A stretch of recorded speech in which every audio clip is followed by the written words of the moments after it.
भाजपच्या आमदार मेघना बोर्डीकर यांचा एक व्हिडिओ व्हायरल झालाय। या व्हिडिओत बोर्डीकर फाईलमध्ये काही पैसे ठेवताना दिसत आहेत। हे पैसे नेमके कशासाठी त्यांनी ठेवले याबद्दल चर्चांना उधाण आलंय। भाजप आमदार राजेश पवार हे सभागृहात बोलत होते, त्यावेळी मागे बसलेल्या मेघना बोर्डीकर यांनी एका फाईलवर सही केली। ही सही केल्यानंतर त्यांनी पैसे काढले आणि त्यातल्या 2 नोटा त्यांनी फाईलमध्ये ठेवल्या।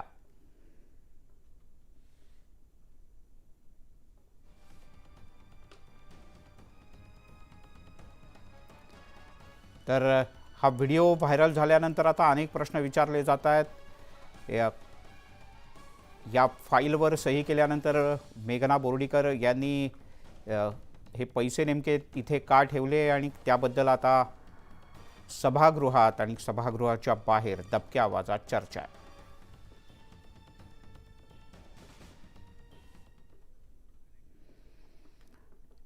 विधान परिषदेच्या 11 जागांसाठी 12 उमेदवार निवडणुकीच्या रिंगणात आहेत, त्यामुळे निवडणुकीतली चुरस वाढली आहे। एकेका मतासाठी सगळ्याच पक्षांकडून जोरदार फिल्डिंग लावली जाते।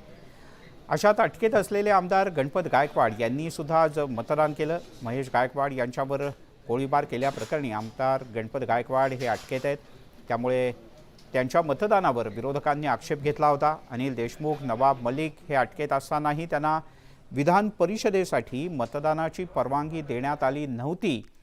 मग गणपत गायकवाड यांना परवानगी का दिली असा आक्षेप विरोधकांनी उपस्थित केला। मात्र माजी महाधिवक्ता श्रीहरी आणे यांनी या संदर्भात भूमिका स्पष्ट केल्यानंतर तिढा सुटल्याची चर्चा आहे, त्यामुळे गणपत गायकवाड यांना मतदानाचा हक्क बजावता आला।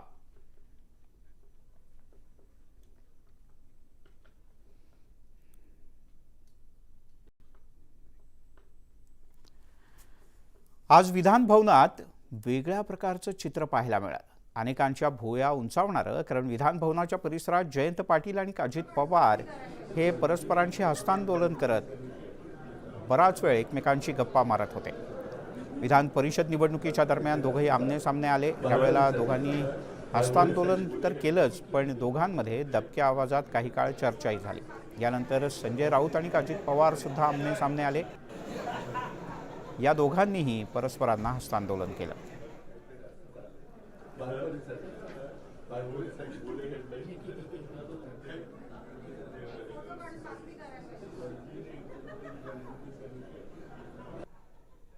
मला कोणी जुने सहकारी भेटले नाही। भाजपचे चंद्रकांत पाटील हे आमचे बघा, राजकारणामध्ये आम्ही दिल्लीला मोदींना भेटतो, अमित शाही भेटतात लॉबीत, तेही आमचा हात हातात घेतात, गप्पा मारतात। आम्ही अनेक वर्ष एकत्र काम केलेलं आहे। ते मंत्री आहेत त्या राज्याचे, त्यांचं आमचं काही व्यक्तिगत भांडण आहे का?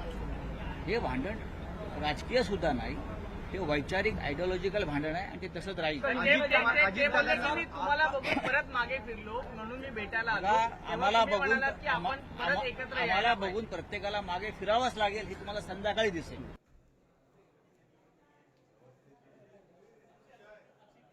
मला आज माझे अजित पवार भेटले, जयंतराव पाटील भेटले, शेका पक्षाचे जयंत पाटील भेटले, रमेश चिंतेला भेटले, काँग्रेसचे सगळे नेते, राष्ट्रवादीचे भेटले, उद्धवजींना भेटले।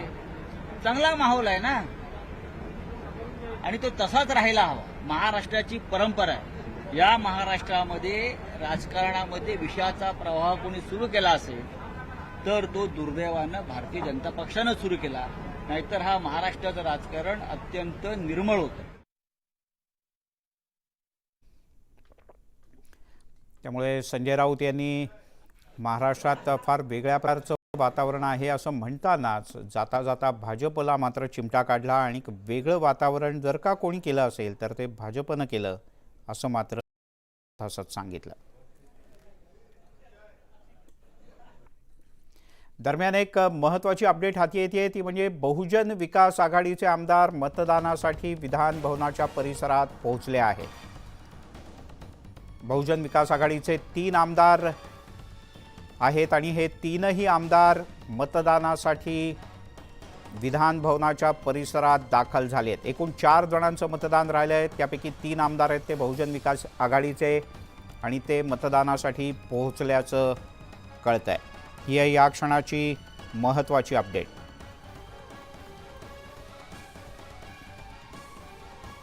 आज सकाळपासूनच विधान परिषदेच्या 11 जागांसाठी मतदानाला सुरुवात झाली। 12 उमेदवार निवडणुकीच्या रिंगणात आहेत। एकाचा कोणाचा तरी पराभव निश्चित आहे, पण तो कोण? महायुतीचा उमेदवार, त्याचा पराभव होणार का महाविकास आघाडी आणि आघाडी पुरस्कृत उमेदवाराचा पराभव होणार, याकडे सगळ्यांचं लक्ष लागलंय।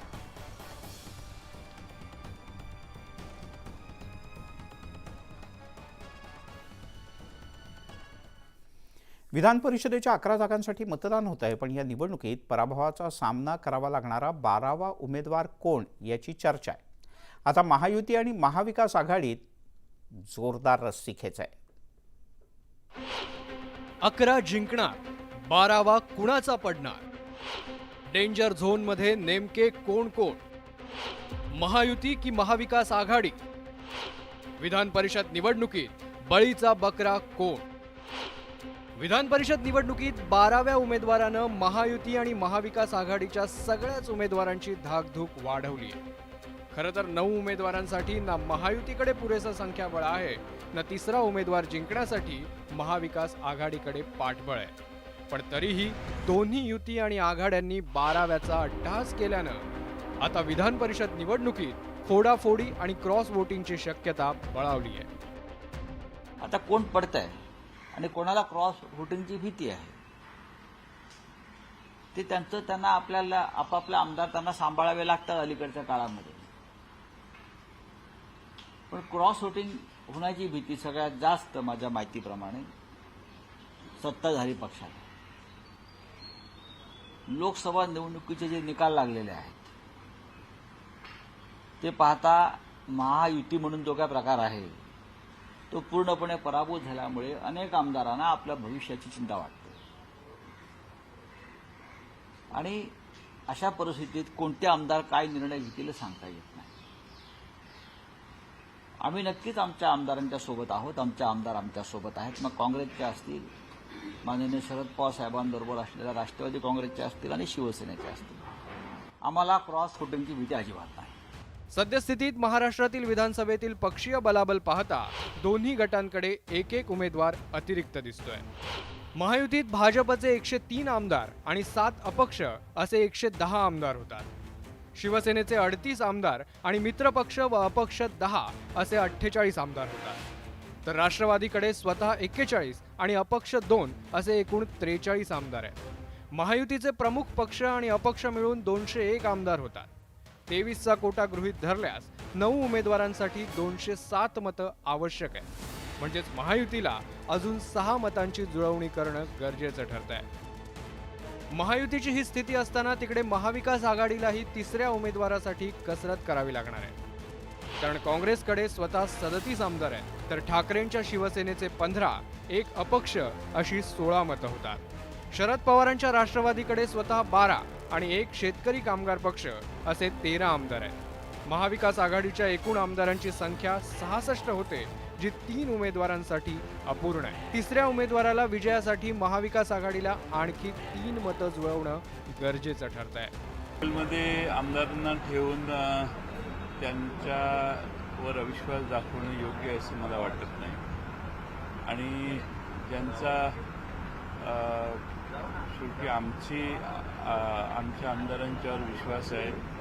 अनेक प्रसंगातून ताऊन सुलाखून आमचे आमदार निघाले आणि त्यामुळे मला खात्री आहे की पक्षाच्या धोरणाप्रमाणे ते वागतील। सत्ताधारी पक्ष घोडेबाजार करण्यामध्ये किती हुशार आहे आणि म्हणूनच त्यांना 50 खोके एकदम ओके ही उपाधी पण मिळालेली आहे आणि त्यामुळे कुठलाही पक्ष आपल्या आमदारांची काळजी घेत असतो। आमदार किडनॅप होऊ शकतात, काही होऊ शकतं। एकंदरीतच महायुतीला 9व्या आणि महाविकास आघाडीला तिसऱ्या उमेदवारासाठी मतं कमी पडत आहेत। त्यामुळे आपल्या उमेदवारापैकी एक उमेदवार डेंजर झोनमध्ये टाकण्याची वेळ महायुती आणि महाविकास आघाडीवर आली आहे, तर आणखी एका उमेदवाराचं भवितव्य हे दुसऱ्याच्या पसंतीच्या मतावर अवलंबून असणार आहे। त्यामुळे दोन्ही गट कोणत्या उमेदवाराला डेंजर झोनमध्ये टाकणार याची चर्चा सुरू झाली आहे। सूत्रांनी दिलेल्या माहितीनुसार महायुतीकडे अजित पवारांच्या राष्ट्रवादीचा एक उमेदवार म्हणून शिवाजी गर्जेंना डेंजर झोनमध्ये टाकलं जाईल।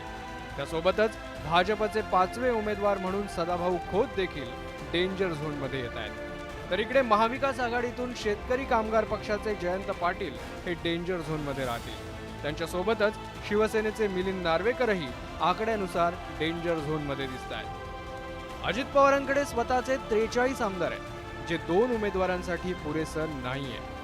तर भाजपकडेही 5व्या उमेदवारासाठी 5 मतं कमी असल्यानं सदाभाऊ लाल रेषेवर दिसतात. तर जयंत पाटलांसाठी पवारांनी 13 आमदारांसह बळ लावलं असलं तरी तेही कमी पडणार आहे. मिलिंद नार्वेकरांसाठी केवळ शिवसेनेच्या 16 आमदारांचं बळ पुरेसं ठरणार नाही. अशा परिस्थितीत राष्ट्रवादीच्या गरजेंना मित्रपक्षांच्या दुसऱ्या पसंतीवर अवलंबून राहावं लागेल.